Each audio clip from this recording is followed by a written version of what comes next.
Hello everyone and welcome back to another Truth Reviews video here. I hope you are all doing well. I hope you've all had a fantastic week.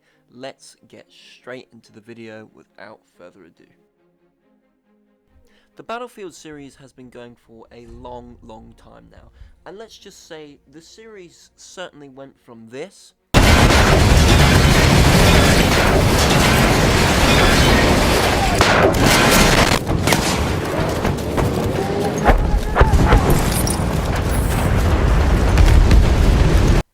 to this.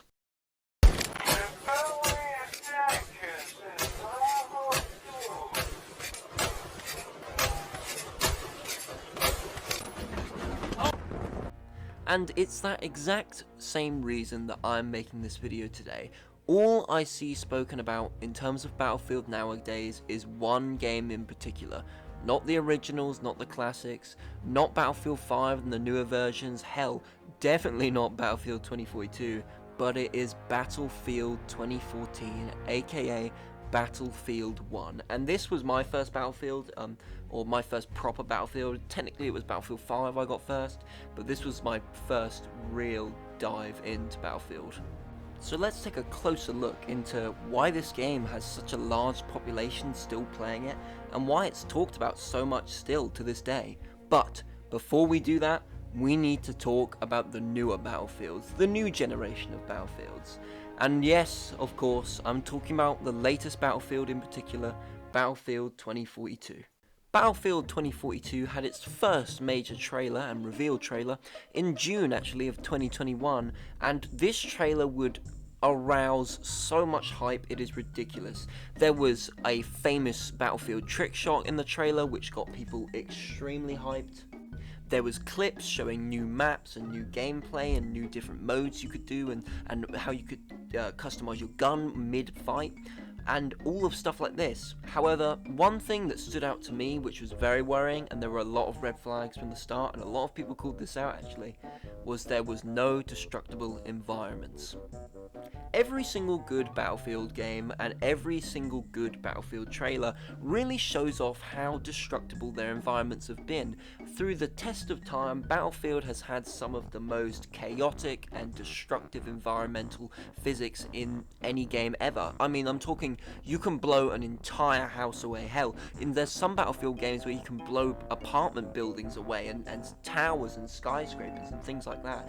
Battlefield is known for its realistic and chaotic, well, not to be a cliche, but realistic and chaotic battlefields, if I'm honest. Battlefield 2042 would release in a buggy mess. A first-person shooter hardly worth buying. It's not even a good first-person shooter, and the worst of all, it would release with zero destructible environments. It's basically the definition of a poor man's Call of Duty, just it's made by DICE and not made by Activision. However, we would have further red flags even before this.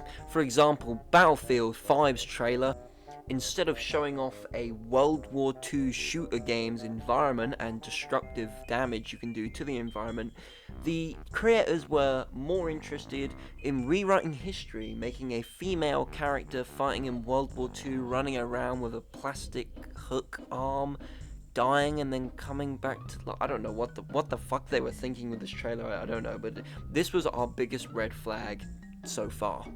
But even before that, we had even more red flags. For example, 2015, just a year after Battlefield 2014's release, Battlefield Hardline would release, a game where you played as police, and while I understand you can say, well, of course it can't have destructible environments, it was still a red flag to the Battlefield series because it was one of the first games that really had no destructible environments at all. Ultimately, this led the newer Battlefield 2042 to die almost instantly, and now it's not being talked about at all, and rightfully so. DICE and EA should have known much better than to put out a lazy, half-cooked, not even Battlefield-baked cake. Which leads me on to the main point of discussion, Battlefield 1, and why is it being talked about and played so often? I got Battlefield 1 almost 6 years later after release of Battlefield 1, and there was no let up of being able to find multiplayer games, and even to this day, the amount of servers still open is insane. When you go on Battlefield 5, it's really telling. Battlefield 5 wasn't a bad Battlefield at all, but it cannot compete with 2014's Battlefield 1. The servers on Battlefield 1 compared to 5 are completely uncomparable. Battlefield 5, you struggle to find a game, and bear in mind, Battlefield 5 came out pretty relatively new. I believe it was 2018. And Battlefield 1 came out in 2014, and yet you can find a server like that in Battlefield 1. But, like I said before, Battlefield 5 had destructible environments, so what makes this so different?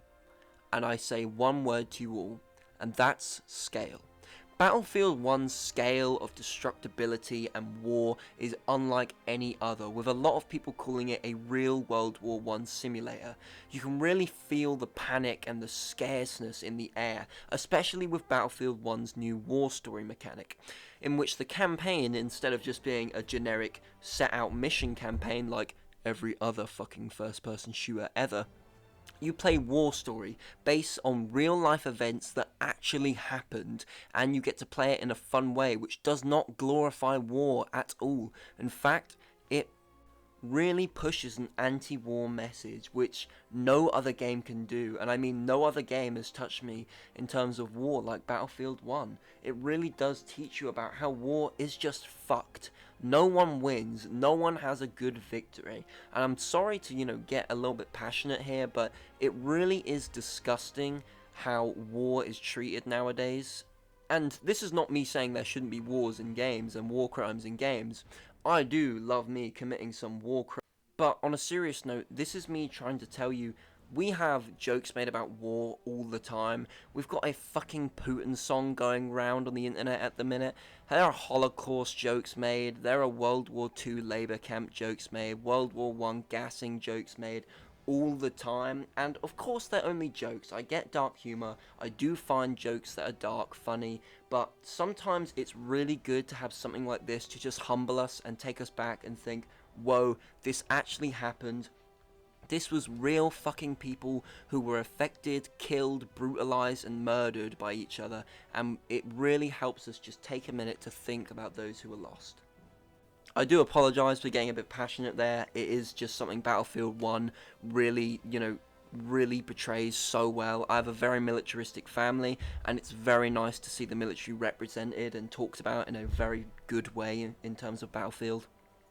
However, I digress. Let's get back to big shooty bang bang. Like I was saying before, you really do feel like you're in a massive war zone, and the scale in Battlefield 1 is unlike anything else. And I don't particularly mean map size. Battlefield 2042 has far larger maps. However, it takes you about 5 fucking years to get round to them. All the enemies have died of old age before you actually can get round to them.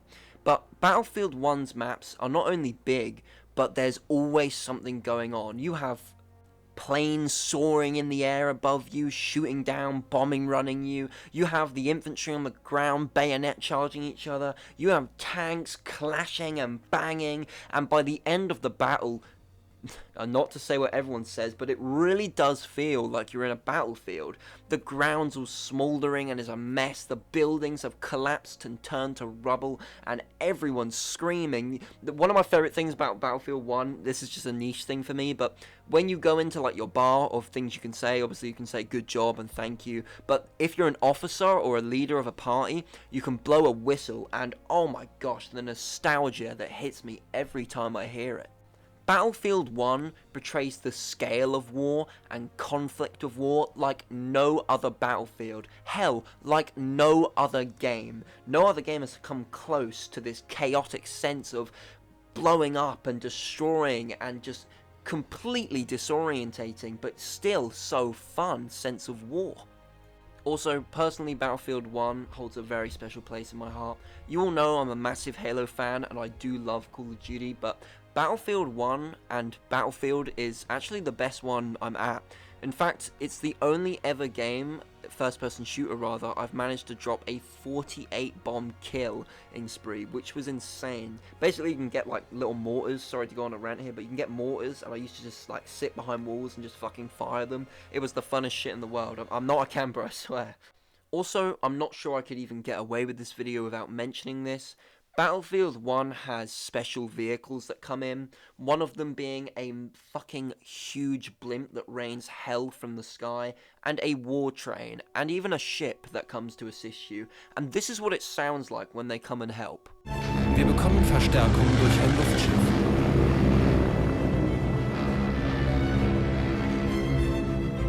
Yeah, it does literally sound like a boss fight has just begun, and oh my gosh, not only, like other games, you know, when a blimp, say your blimp gets destroyed in another game, look at GTA, blows up, becomes a little bit, some particles, and then just destroyed. Or look at Halo, blows up, and becomes like one bit of chunk on the floor, and then it'll disappear after 30 seconds.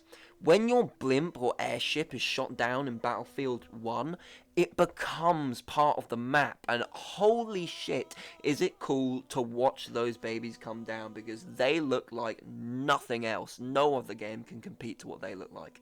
Along with the fact that the graphics look beautiful and the gameplay is addictively fun, leveling up guns and changing them is so fun, and I always feel like there's a problem with World War I games because it's very, very hard to find, you know, guns that work and are still fun to upgrade and actually, you know, use, because a lot of them are just bolt action guns. However, Battlefield 1 does not have that problem at all. The gunplay is fantastic, it feels great, and so's the gameplay. Not only do you have little side abilities such as the mortar, health kits, stuff like that I was talking about before, you also have grenades, and then you can deploy on vehicles, whether it be tanks, horses, planes, and you can even deploy on the airships and stuff like that. It makes the game feel so fun. With the addition of having servers as well, you can make your own custom games, make your own, you can only use this class, or you can only use this gun. It brings so much more to the game, it brings so much more to the Battlefield environment, it brings so much more to this war and this chaos and this amazingness. Overall, the reason why Battlefield 1 is still alive and the other Battlefields will slowly die off, not like Battlefield 1, is because of its amazing portrayal of war and everything around it, its fun and addictive gameplay, and its huge but chaotic maps.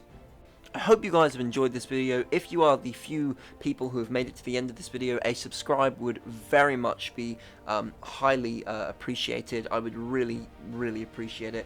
Also a like on the video, it helps boost my channel to recommendations. If you could check out some other content, it would be great, and leave a comment down below if you want to see any more first-person shooter content or any more Battlefield content. I post twice a week.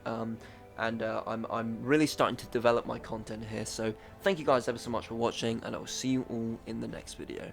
Goodbye.